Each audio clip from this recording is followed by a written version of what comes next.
NLPart02 without a drive. And just by accident I got into the BRM in '73. And then I had a couple of very good races where I was quicker than Regazzoni and Beltoise, who has been the top man there at some races. And I think I was like second or third in the Monte Carlo Grand Prix.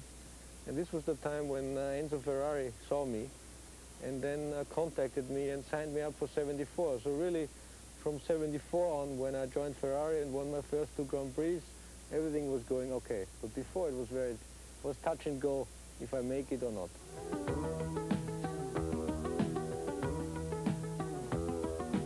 Ferrari.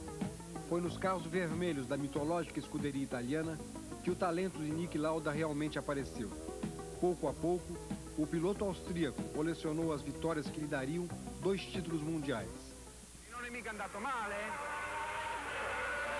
L'unica cosa che mi ha fatto incazzare è che non ci ha fatto un tempo. Io ho detto, vedi Niki, sei un bastardo, gliel'ho detto. Dico, perché non ci vuoi far vedere il tempo che fai con questa macchina. Dico, e non sei Agora, tutto. ele nos fala da sua admiração pelos Ah, ma io italianos. lo so, non c'è bisogno che te lo faccia vedere.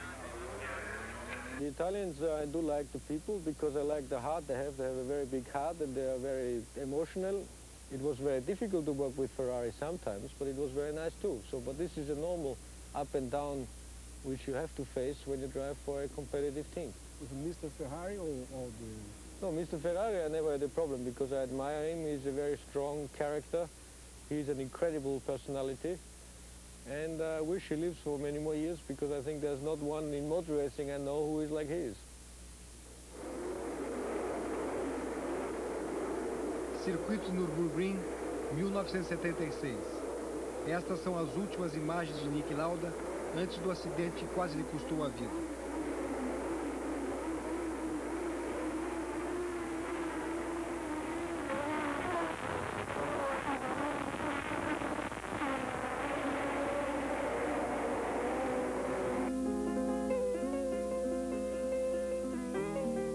Na pista molhada, a Ferrari número 1 se descontrola e bate violentamente pegando fogo.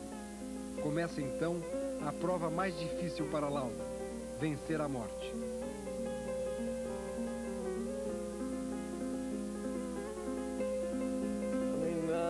I have no memory of the accident itself because for some reason it never came back on me. I saw the accident afterwards in television. And I was surprised because it was like if a stranger looks at an accident, I said, shit, that's me, you know what I mean? So I have no memory, but I certainly do have a lot of memory what happened afterwards. I mean, I remember, I think it was the Monday after the race that I nearly died. I mean, you feel that. I mean, this is a very strong feeling I've got, and I think it's very frightening in a way, or at least it frightened me. I then just took a lot of logical decision at the time because I was so weak physically that the only way I thought is to survive is to not fall asleep and pay the optimum attention to the doctors who treated me. So whatever they asked me to do, I just did 10 times as much as they asked, just to keep on going. So from this point of view, it was very tough for 2 or 3 days, and then everything developed good. Niki, a tua recuperação foi tão impressionante que você voltou a correr 40 dias depois. Como é que você viveu aqueles dias entre a vida e a morte? I mean, I know very well that there was one point. I have no memory of the time. I don't know, because you're so screwed down that you don't know if it's day or is it night, because I couldn't see, because my face was all burned and everything. So the only thing I could do is listen. I couldn't talk because I had all the tubes inside. So I remember one moment where I was lying there and I thought it would be really nice now to let go. Because if you let go, everything is over. Because it was so much pain and hassle and uncomfortable in a way that my body, I think, got so weak that I felt the nicest thing now would be to not do anything anymore and just die. But at the same time, you get so frightened because shit, that's really, now you're going to die. So you suddenly start moving again, your head, because that's all you can move. And then I just took some logical decisions. So I said the first thing is don't fall asleep. So keep awake. So to keep awake is easy. You just think of something else or listen. So I was trying to listen to all kinds of conversations around me. which at the time have not been very nice, because I could hear that somebody said he will not make it, and the other one said yes, he might make it. I mean, the doctors didn't know that I could understand. So there have been a lot of things which were very important to keep me, either to get me upset and to make me move more. So I was suddenly very alert, because I was so afraid of dying. And then I remember one incident where the nurse asked me if I want to have the last rites. So I thought, the last rites now, maybe it's a good idea, because you never know.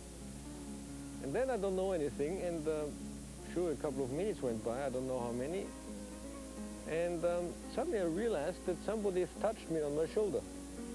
So first I thought it's the nurse who maybe touched me by accident, but then I realized that the priest must have been there right away and gave me the last rites without even talking to me, which I think was really bad, because I expected at the same time I asked for the priest that the guy will come there and will say, so boy, you're a little bit in bad shape in the moment, but God will help you and everything will be all right. So what the guy did, he just came there, did his duty and left. So this again upsetted me so much in that situation I was in, which again I think I found more power to live. I think it was very good for me that it happened that way. So and I think I could overcome the first part of my illness, that my body stayed alive. And then I was just waiting for medical treatment, which came all the time. They had this machine to pump all the things out of my lungs, which wasn't very funny. But I just realized the more I do it, there's more chance I have to get the things out. And there's more chance I have to stay alive. And then I just continued to work like crazy together with the doctors, which I think took 3 days. And then I made it. But I know that it must have been really bad, because first I felt it, and secondly, on Monday I think they took my wife for a walk, and the doctor said there's no way he's going to make it. I mean, if a doctor tells this to the wife of the guy, that he's going to die for sure, they didn't believe in it. But lucky enough, it worked out.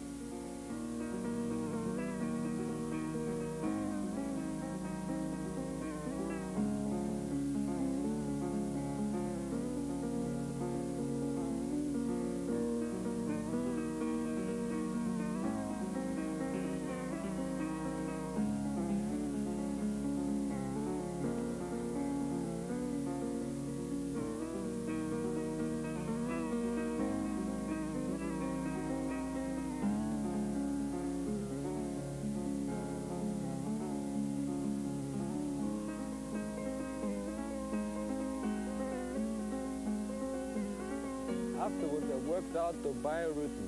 You know, the biorhythm, you can work it out. And just, I don't live on this kind of stuff, because I think it will influence you much too much. But in that special occasion, a month later, we worked it out. And on the Sunday where I had my accident, all 3 has been negative. And from Sunday night on, or Monday morning, everything changed into positive. So maybe this was also a little help to survive. So this is what I meant. E você sentia a necessidade de rezar, de pedir ajuda a Deus? My relationship is so that I believe that there is something up there who is in charge. But I think that the road I can live on is a very big and wide road. So there are some people who do believe that if they go every Sunday into church, and if they do something bad and they go and consult the priest, everything is over. I don't think it's that easy. I think there's a very wide road where a human being, because of its brain, can move in any direction he wants. But the road is given, I think. But the movement you can do yourself.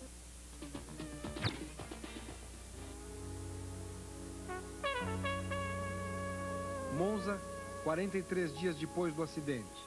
Nem os médicos acreditavam neste milagre. Niki Lauda, ainda fraco e abatido, volta a pilotar um Fórmula 1.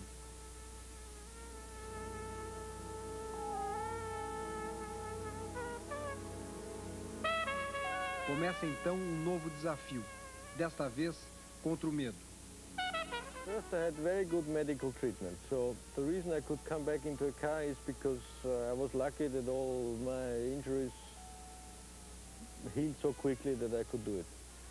But the biggest problem then was how to overcome the psychological fear of having another accident like this.